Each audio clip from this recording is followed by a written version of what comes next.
जय Hind students, class 9th exercise 9.4 miscellaneous exercise. बच्चों, ऐच्छिक प्रश्नावली, इच्छा है करो, इच्छा है नहीं करो, इसका मतलब तो यही हुआ। लेकिन ये सवाल जो होते हैं ना, ये बहुत अच्छे होते हैं। आपको जो रिवीजन हो जाता है इससे बहुत बढ़िया, और आपको अपनी डेप्थ पता चलती है नॉलेज की। ओके, क्वेश्चन नंबर 1, समांतर चतुर्भुज ABCD और आयत ABEF एक ही आधार पर स्थित हैं और उनके क्षेत्रफल बराबर हैं। दर्शाइए कि समांतर चतुर्भुज का परिमाप आयत के परिमाप से अधिक है। Parallelogram ABCD and rectangle ABEF are on the same base AB and have equal areas. Show that the perimeter of the parallelogram is greater than that of the rectangle. सुनो बच्चों बहुत ध्यान से, क्या है कि दोनों का बेस तो सेम है और इनका एरिया भी सेम है। बेस सेम है, एरिया सेम है, दो चीज़ें गिवन है। ओके, एक बात बताइए, आपने थ्योरम 9.2 पढ़ी थी, उसमें आपने बच्चों पढ़ा था कि अगर बेस सेम हो और between same parallel lines two triangles बन रहे हैं, मान लीजिए दो ट्रायंगल बन रहे हैं, तो इनका एरिया आपस में इक्वल होता है, पढ़ा था। हाँ, इसके तुरंत बाद आपने 9.3, ये 9.2 थी। हाँ, 9.3 इसकी कन्वर्स पढ़ ली थी। वो कन्वर्स क्या थी कि अगर दो ट्रायंगल्स हो जिनका बेस सेम हो और एरिया सेम हो, तो वो सेम पैरेलल लाइंस के बीच में लाई करते हैं। लेकिन क्या आपने 9.1 का कन्वर्स पढ़ा था? नहीं पढ़ा था। 9.1 क्या कहती है कि two parallelograms on same base and between same parallel lines are equal in area। देखो, एक ये पैरेललोग्राम है, ये वाला, ठीक है, और एक ये पैरेललोग्राम है, इनका एरिया इक्वल होगा। क्यों? क्योंकि ये सेम बेस पर है और बिटवीन सेम पैरेलल लाइंस है। लेकिन इसका कन्वर्स आपने नहीं पढ़ा। ऐसा आपको नहीं सिखाया गया कि अगर एक ही बेस पर हो और दो पैरेललोग्राम्स हो जिनका एरिया इक्वल है, तो वो पैरेलल लाइंस के बीच में लाई करेंगे। ऐसी कोई थ्योरम हमने नहीं पढ़ी है, ठीक है, लेकिन ज़रूरत उसी चीज़ की पढ़ने वाली है। तो अब हम इसको कैसे जस्टिफाई करेंगे कि ये दोनों लाइंस पैरेलल हैं, मतलब पैरेललोग्राम इस पर है और रेक्टेंगल भी इसी लाइन पर है। इसको हम जस्टिफाई कैसे करेंगे? सुनो बच्चों, इसको जस्टिफाई करने के लिए हम एक चीज़ आपको बताते हैं कि एरिया ऑफ पैरेललोग्राम क्या होता है। बताओ। अच्छा, इसको यहाँ लेती हूँ मैं। हाँ, मुझे बताइए, एरिया ऑफ पैरेललोग्राम आपने पढ़ा है ना, क्या होता है? Base into height.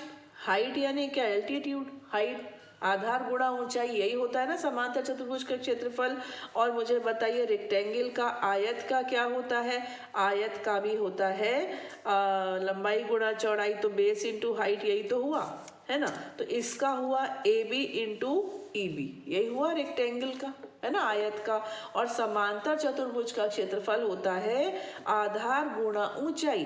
तो ऊंचाई यही है ना। अब देखो, पैरेललोग्राम का बेस AB है और इसकी कुछ हाइट है H1 ले ली, और जो रेक्टेंगल है इसकी बेस है AB और हाइट है EB, ठीक है ना।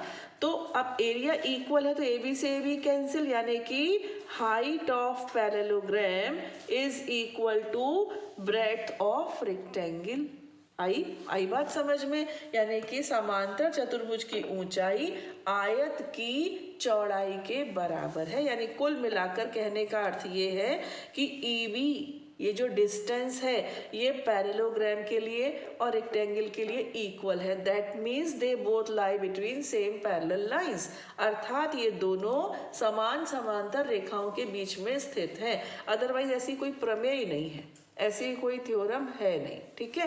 लेकिन एरिया इक्वल है तो उस हिसाब से हमने कह दिया बेस सेम है, एरिया सेम है, तो एल्टीट्यूड्स भी सेम होंगे, यानी इन दोनों लाइंस के बीच की डिस्टेंस इक्वल रहेगी। चाहे तो आप इस वर्टेक्स से ऐसे परपेंडिकुलर ड्रॉ कर ले यहाँ पर, हाँ, इस वर्टेक्स से ड्रॉ कर ले ऐसे, तो इन चारों की लेंथ सेम है।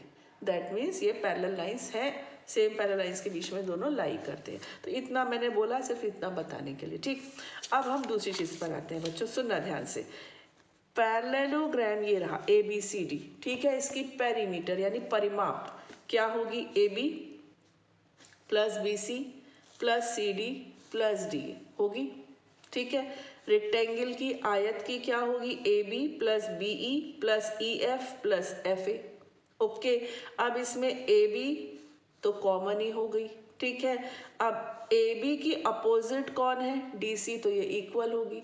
अब AP के अपोजिट FE भी तो है, तो इसका मतलब FE और AB भी इक्वल हो गई, यानी कि DC और FE आपस में इक्वल मानी जाएंगी, क्योंकि DC भी AB के इक्वल है और FE भी AB के इक्वल है। तो ये दोनों हो गई इक्वल, यानी कि तीनों ही इक्वल हो गई। इतना समझ गए?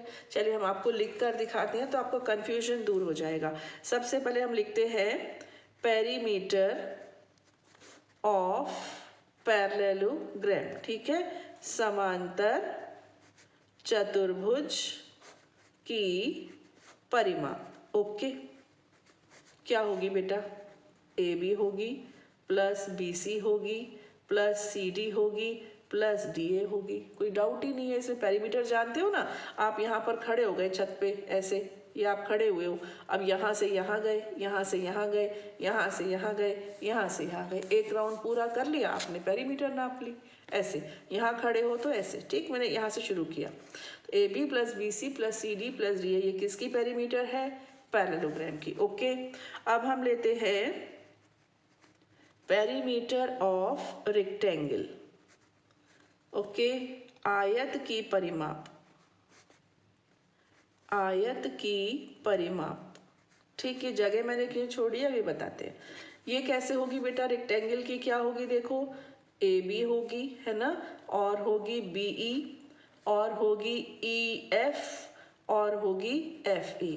इसको आप बोल दो इक्वेशन 1, इसको आप बोल दो इक्वेशन 2। इक्वेशन में लेफ्ट में इतना बड़ा आपको लिखने में अच्छा नहीं लग रहा, तो एक काम करो, इसका नाम रख दो P1 और इसका नाम रख दो P2। तो P1 is equal to these 4 और P2 is equal to these 4। इतना क्लियर हो गया? ठीक है। अब देखो यहाँ पर लिखो AB is equal to DC और AB is equal to EF। AB is equal to DC क्यों? ऑपोजिट साइड्स ऑफ पैरेललोग्राम, है ना, समांतर चतुर्भुज की विपरीत भुजाएं, इसलिए ये बराबर है, ठीक है ना। इसके बाद AB is equal to EF भी, क्यों? क्योंकि ये ऑपोजिट साइड्स ऑफ रेक्टेंगल, ठीक है ना, आयत की विपरीत भुजाएं, ये आयत की विपरीत भुजाएं हैं, वो समांतर चतुर्भुज की विपरीत भुजाएं थी, इसलिए कुल मिलाकर AB DC के इक्वल है, AB EF के भी इक्वल है। इसका मतलब कि DC और EF भी आपस में इक्वल हो जाएंगी। एनी डाउट बच्चों? नहीं है ना। AB के इक्वल DC है, AB के इक्वल EF है, तो DC is equal to EF। ये एक इम्पॉर्टेंट रिजल्ट हमें मिल गया। अब बच्चों हम इन दोनों को कंपेयर करते हैं। हमको बताना क्या है? हमको बताना है कि समांतर चतुर्भुज का परिमाप आयत के परिमाप से अधिक है। Perimeter of parallelogram is greater than the perimeter of rectangle. यह बच्चों हमको बताना है, ठीक है।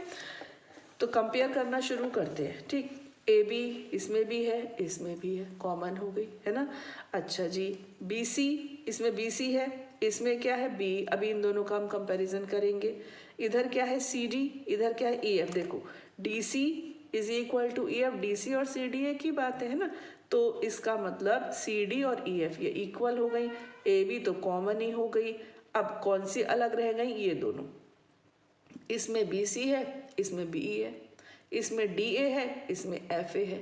इन दोनों का हम टेंशन सॉल्व करते हैं। अब आप बोलोगे मैडम रेक्टेंगल का फॉर्मूला 2L प्लस B होता है, 2 लंबाई प्लस चौड़ाई, तो ये वही है, थोड़ा मैंने फैला के लिख दिया है ना, मैंने ऐसे अलग अलग लिख दिया क्योंकि यहाँ पर मुझे अलग अलग की ज़रूरत दिख रही थी, इसलिए है वही फॉर्मूला, ठीक है।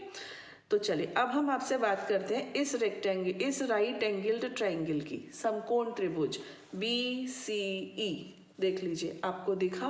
तो ये आपने चैप्टर 7 में 7.4 में है ना, असमीकाएं।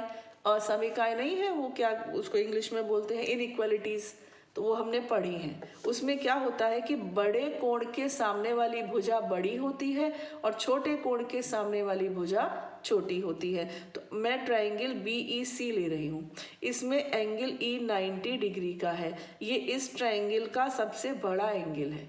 तो इसकी अपोजिट साइड BC बड़ी होगी और इस एक्यूट एंगल की अपोजिट साइड BE छोटी होगी. Side opposite to greater angle is longer and side opposite to smaller angle is smaller. ठीक है, तो इसके सामने की साइड बड़ी होगी, इसके सामने की साइड छोटी होगी. इसका मतलब BC बड़ी है और BE छोटी है, तो BC ज़्यादा नंबर ले गई, BE को कम मिले. ठीक, इसी प्रकार यहाँ आ जाओ, इसमें AD बड़ी है क्योंकि हाइपोटेन्यूस है. वैसे भी आप जानते हो कि समकोण त्रिभुज में जो कर्ण होती है ना, वो सबसे लंबी भुजा होती है कि नहीं. Hypotenuse is the longest side. तो AD is greater than AF. यहाँ भी AD जीत गई FA से, यहाँ BC जीत गई BE से, यहाँ DA जीत गई FA से. तो ये इसके इक्वल, ये इसके इक्वल, लेकिन ये इससे बड़ी और ये इससे बड़ी. आ गई बात समझ में. तो इसका सम बड़ा हो गया, इसका सम छोटा हो गया. ठीक है, अब यहाँ लिखेंगे हम नाउ. ओके, यहाँ से लिख देंगे इन P1 एंड P2. ये पेरीमीटर 1, ये पेरीमीटर 2. इसमें CD is equal to EF. यहाँ लिख देंगे जस्ट प्रूव्ड. ठीक है, हिंदी वाले लिख देंगे अभी अभी सिद्ध किया, जस्ट प्रूव्ड. ठीक हुआ. इसके बाद यहाँ लिखेंगे सिंस इन ट्राइंगल BEC, त्रिभुज BEC में BC is greater than BE. ठीक है, इसका रीजन क्या लिखोगे. कर्ण समकोण त्रिभुज की सबसे लंबी भुजा होती है, सबसे लंबी भुजा होती है. और इंग्लिश वाले लिखेंगे hypotenuse is the longest side of right angle triangle. ठीक है, तो सबसे लंबी साइड होती है, इसलिए BC is greater than BE. Also इधर वाले ट्राइंगल में देखो तो AD is greater than AF. AD is greater than AF. ठीक है, it implies AB plus BC plus CD plus DA greater होगा AB plus BE plus EF plus FA. Clear. एक बार और बोल दो जल्दी जल्दी. देखो AB कॉमन है. ठीक है, BC बड़ी है BE से, देखो BC बड़ी हो गई BE से. CD is equal to F, ये दोनों इक्वल हो गई. और इधर ये DA यानी AD बड़ी हो गई AF यानी FA से. तो इसका मतलब P1 is greater than P2 है ना. इसका मतलब perimeter of parallelogram is greater than perimeter of rectangle. Okay, इसका मतलब समांतर चतुर्भुज की परिमाप बड़ी होगी आयत की परिमाप से. मेरे को उम्मीद है आपको अच्छे से समझ में आया होगा, है ना, क्योंकि सिंपल है और इंटरेस्टिंग भी है. यहाँ पर हम क्या लिखेंगे, यहाँ पर हम लिखेंगे दिया है. It is given that, it is given that. Hindi वाले लिख लेंगे दिया है. ठीक, दिया है. एरिया ऑफ, ऐसे नहीं, ऑफ नहीं लगाते, area of ABCD is equal to area of ABEF. ये साइन लगाने की भी ज़रूरत नहीं है, यहाँ नहीं लगाया, यहाँ लगा दिया, यहाँ भी हटा दो. ठीक है, इनका एरिया आपको इक्वल दिया हुआ है. तो ये क्या होता है, बेस इनटू हाइट. ठीक, और इसका क्या होता है, लेंथ इनटू ब्रेड्थ. तो बेस हो गया AB और हाइट को बोल दो H. इसकी लेंथ हो गई AB और हाइट ले लो EB. ठीक, अब AB से AB कैंसिल, तो H is equal to EB. ठीक है, इसके बाद आप लिख देंगे therefore they lie between same parallels. Short में कर दिया. ठीक है, हिंदी वाले लिखेंगे अतः वे एक ही समांतर रेखाओं के बीच स्थित है। Got it? राइटिंग देखने की नहीं हो रही है, हमको गणित समझना है।